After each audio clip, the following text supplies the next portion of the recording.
వైసీపీపై CM Chandrababu తీవ్ర విమర్శలు చేశారు. వాళ్ల పార్టీ నాయకులనే చంపేసి వాళ్లనే పరామర్శిస్తారని అన్నారు. వైసీపీ నేతలది మోసాల చరిత్ర అన్నారు. రాష్ట్రంలోని అన్ని రాష్ట్రాలను అభివృద్ధి చేసే బాధ్యత తీసుకుంటామన్నారు సీఎం చంద్రబాబు. ఎన్డీఏ బ్రాండ్తో అమరావతిని అభివృద్ధి చేస్తామని, అనకాపల్లిని దేశంలోనే నెంబర్ 1 జిల్లాగా మారుస్తామన్నారు. అనకాపల్లి జిల్లా రాంబిలిలో క్లీన్ ఎనర్జీ ప్లాంట్కు సీఎం చంద్రబాబు శంకుస్థాపన చేశారు.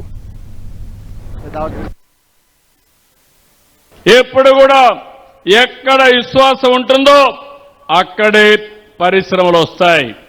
ఆ విశ్వాసానికి మారు పేరు చిరునామా ఆంధ్రప్రదేశ్ అని మరొక్కసారి విజ్ఞప్తి చేస్తున్నాను. ఇదే ఎన్డీఏ బ్రాండ్. ఉద్యోగాల కోసం మన వాళ్ళు బయట పోయే పరిస్థితులు లేవు. మీరేదో హైదరాబాద్కో చెన్నైకో పోవాల్సిన అవసరం లేదు.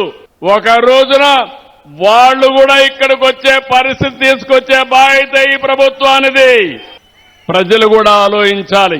22 నెలల క్రితం ఉత్తరాంధ్రలో ఎటు చూసినా అభద్రత, భయం, ఆందోళన, మానసిక క్షోభ. 2024 మీరేసిన ఒక్క ఓటుతో మీ రాత మారిందా లేదా అని మిమ్మల్ని అడుగుతున్నా. 2027 గోదావరి పుష్కరాల కంటే ముందు పోలవరాన్ని పూర్తి చేసి జాతికి అంకితం చేస్తామని మీ అందరికీ హామీ ఇస్తున్నా. రాయలసీమ ఒకప్పుడు రాళ్ల సీమ, ఇప్పుడు రత్నాల సీమ చేయడానికి హార్టికల్చర్ హబ్గా చేయబోతున్నాం. పరిశ్రమలు తీసుకొస్తాం. అన్ని ప్రాంతాల అభివృద్ధి చేస్తున్నాం. అన్ని రీజన్స్ అభివృద్ధి చేస్తాం. విశాఖపట్నం కేంద్రంగా 9 జిల్లాలు ఈస్ట్ గోదావరి వరకు, అమరావతి కేంద్రంగా వెస్ట్ గోదావరి నుంచి ప్రకాశం వరకు, తిరుపతి కేంద్రంగా నెల్లూరు నుంచి కర్నూలు వరకు అభివృద్ధి చేస్తాం.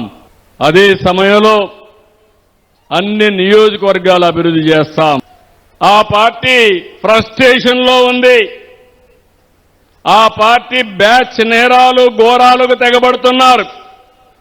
అసెంబ్లీకి రారు, బయట వస్తే అరాచకాలు చేస్తారు.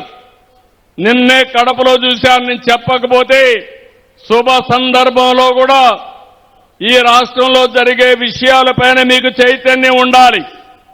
అప్పుడే అప్రమత్తంగా ఉంటాం.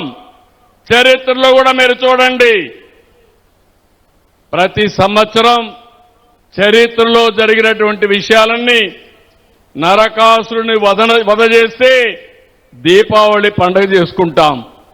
దానికి కారణం అలాంటి వ్యక్తుల్ని గుర్తుపెట్టుకుంటేనే మంచి జరుగుతుందనే ఉద్దేశంతో అప్రమత్తంగా ఉండాలని చేస్తాం.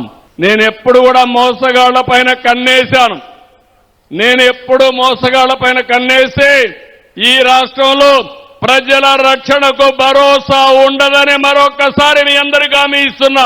డబ్బు కోసం సొంత పార్టీ నేతలను సైతం కడతీర్చే కిల్లర పార్టీ ఆ పార్టీ.